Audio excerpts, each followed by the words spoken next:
en Cerro Cabo? Bueno, los jesuitas contemplaron que la presencia de los elementos de seguridad, tanto estatales como federales, posiblemente no fueran a largo plazo. Entonces diríamos que ellos intentaron el que pudiera haber un despliegue más permanente de las fuerzas de seguridad en la región, pensando en que pues muchas veces la cuestión de la seguridad responde a cuestiones mediáticas, pero no a la atención de fondo. El hecho de ellos haber pedido estas medidas cautelares tenía en mente que posiblemente en 3 o 4 meses las fuerzas de seguridad no fueran a permanecer ya en el lugar, porque además se notaba que no era la misma cantidad de efectivos. Entonces se decidió pedir estas medidas cautelares precisamente para obligar al Estado a la permanencia en la zona. Hablar de que se pidieron estas medidas cautelares de protección y de seguridad para los 11 jesuitas no es únicamente para ellos, es el poder garantizar la presencia de las fuerzas de seguridad mientras la situación en relación a la captura del responsable no sea efectiva. Entonces, no se busca únicamente la protección de los padres jesuitas, que todos sienten el riesgo que se está viviendo hoy, sino una vez más llamar la atención al Estado de que tiene que tomarse en serio la gobernabilidad, de que la impunidad no se vuelva al gobierno, de que pueda la gente sentirse confiada y de que además con toda seriedad se elabore una estrategia de seguridad y de atención.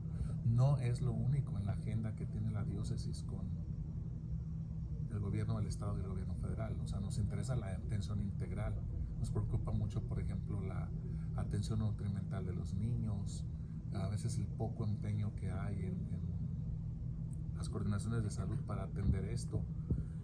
Pero, obviamente, si el Estado es para garantizar los derechos de los ciudadanos y el derecho a la educación, a la salud y a la seguridad, siguen siendo elementos básicos para la atención en la Tarahumara.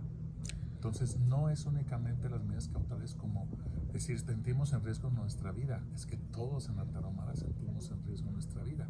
Y entonces es necesaria la presencia del Estado, la gobernabilidad efectiva, todo eso que podríamos decir años no estaba presente, la infiltración de las policías por el crimen organizado, la extorsión a las mismas presidencias municipales en distintos lugares, hacía ver que la ausencia del Estado cada vez era más tenue, menos efectiva. Entonces, no es únicamente las medidas cautelares en sí, sino es toda la globalidad de atención que requiere la Sierra Tarahumara en muchos otros rubros, no solamente la seguridad. O sea, a nosotros nos preocupa más la salud social en la Tarahumara, el que se puedan volver a abrir los comités pro obras que eran tan necesarios para la creación de infraestructura y la autogestión, el que pueda haber además espacios sanos para los jóvenes, llámese infraestructura deportiva, pero no se trata de aumentar canchas, se trata de crear la organización comunitaria que debe promover el Estado para que la infraestructura entonces tenga un sentido. El hecho de que se pueda regresar a programas que otros gobiernos tuvieron, donde ICATEX podía tener en la ampliación de horario para las escuelas la atención a los niños. O sea, todos esos programas se dejaron de tener y son todo lo que estamos viendo hoy en la sierra es consecuencia de esta situación, porque no es únicamente la violencia que generan los grupos, sino es la situación de enfermedad social que está presente en todo el país, pero en la Tarahumara a veces toma tintes dramáticos precisamente por la no presencia del Estado o de una presencia significativa en la atención a estas situaciones. Estamos con los conversatorios de paz, estamos con la atención a las víctimas, especialmente a las mamás que han perdido a hijos por esta situación, y estamos muy metidos en la reconstrucción del tejido social. Ver la cuestión de las medidas cautelares fuera de todo este contexto creo que es no comprender la situación globalmente. Padre, se hablaba hace unos pocos días, la semana pasada, que hubo avistamientos de esta persona, de José Noriel, en la región de Nueva Cuenta de Cerocahui. Sin embargo, pues el Estado apunta que hay un despliegue en materia de seguridad. ¿Qué nos puede decir acerca de estas versiones que circulan en el poblado? Bueno, que efectivamente se le ha visto, tenemos gente confiable que lo ha dicho, pero también forma parte de un imaginario popular donde es tanto el temor de la población que entonces se le ve en todas partes, ¿no?